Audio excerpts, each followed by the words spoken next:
Yo, what's up, random lifers?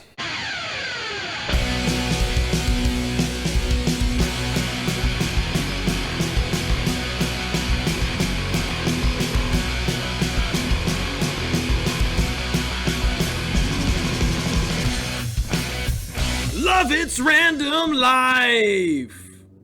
I know I'm a little bit early here, but I want to say happy Halloween.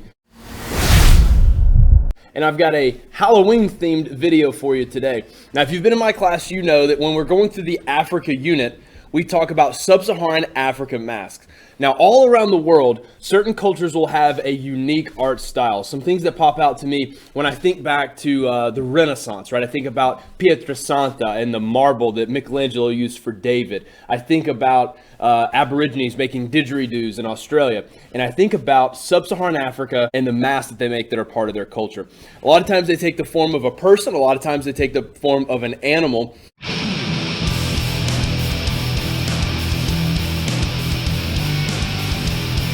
But they're always exaggerated, and different parts of the mask are emphasized. Maybe the ears are larger than normal, the snout of an animal is longer than normal, the color scheme is really bright, or maybe it's not really bright. So what they do is they take something from their surroundings, and then they'll make a mask, but it's always going to be emphasized, it's always going to be stylized, and it's always going to be exaggerated. In class, one of the activities that we do when we're learning about these masks is you guys get to make a mask of your own. This video is going to show you the process of how, after this activity, whoever wins the contest, I make their mask. Well, recently we've had a winner, Gabby Thompson. She did a great job on her giraffe. And I'm going to make a video showing you how I made her mask since she won the contest. Take a look. I'm going to go ahead and show a picture of the mask I'm making right now. Then comes step one. I take a board. I've got something just lying in the garage. And what I'm going to do is I'm going to sketch out just the basic outline of what I'm going to cut. You can tell I have lightly sketched out on the board what I'm going to be cutting with my jigsaw. Okay, after making my cuts, you can tell I end up here with the basic shape of what'll end up being the mask. And I've got all these leftover pieces where I made my relief cuts. Now what I'm gonna do is I'm gonna take the image again, go back and all the things that I did not add. I'm gonna go in and put a snout on it, I'm gonna put ears on it, maybe some eyelashes, and it'll be like a three-dimensional look. It'll be a second layer on top.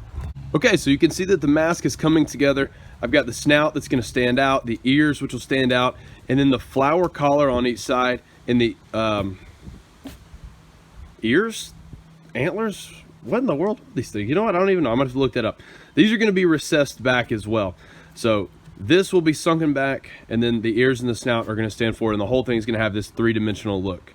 Now the next step I'm gonna do is I'm gonna take my grinder and start to smooth out some edges, start to recess those areas back, and then sand.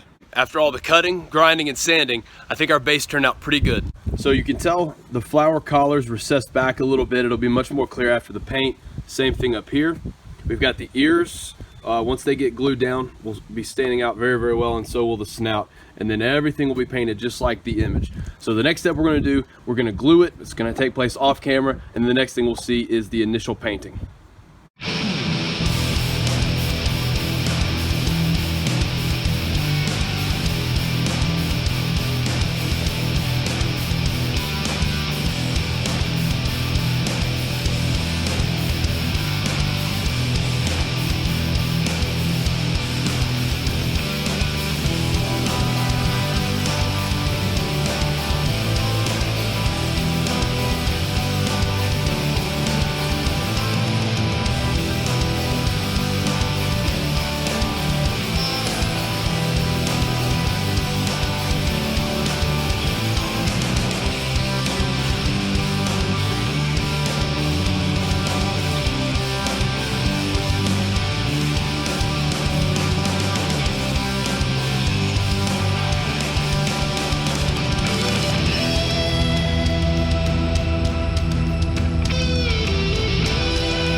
So again, here's Gabby's mask, and then here is the version that I made. So this is gonna go up on the wall like the others that you saw in the picture. I think it turned out pretty good. And so Gabby, great job.